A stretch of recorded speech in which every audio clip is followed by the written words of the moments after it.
India tour of England test match series జరుగుతుంది ఇప్పుడు. 4 matches అయితే అయిపోయాయి. ఫస్ట్ మ్యాచ్ వచ్చేసి హెడింగ్లో జరిగింది. ఇంగ్లాండ్ 5 వికెట్స్తో గెలిచింది. సెకండ్ మ్యాచ్ వచ్చేసి ఇండియా గెలిచింది. అది ఎడ్జ్బాస్టన్లో జరిగింది 336 రన్స్తోని. థర్డ్ మ్యాచ్ లండన్లో జరిగింది. అది లార్డ్స్లో. ఇంగ్లాండ్ 22 రన్లతో గెలిచింది. ఫోర్త్ మ్యాచ్ డ్రా జరిగింది. దీని కారణము జడేజా అండ్ వాషింగ్టన్ సుందర్. ఇప్పుడు ఫైనల్ టెస్ట్ మ్యాచ్ అది వచ్చేసి ఓవర్లో జరుగుతుంది. ఇప్పుడు చూడాలి ఎవరు గెలుస్తారో. ఫోర్త్ డే అయితే సిరాజ్ లాస్ట్ బాల్లో వికెట్ తీసిండు.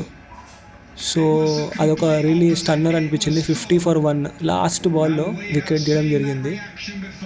ఇంకా ఇక 5th డేకి ఎంటర్ అయిపోయింది. 5th డే ఇప్పుడు స్క్రీన్లో చూస్తున్నారు మీరు. ఇంకా 190 రన్స్ కొట్టాలి ఇంగ్లాండ్. 3 వికెట్స్ అయితే పడినాయి. సో మళ్ళీ ఎవరు గెలుస్తారో చూడాలి మ్యాచ్. ఇది గెలిస్తే ఇండియా 2-2తో డ్రా అయిపోతుంది సిరీస్. లేకపోతే ఇంగ్లాండ్ 3 ఇండియా 1తోని ఇంగ్లాండ్ సిరీస్ని గెలిచిపోతుంది. చూడాలి మరి ఇప్పుడు.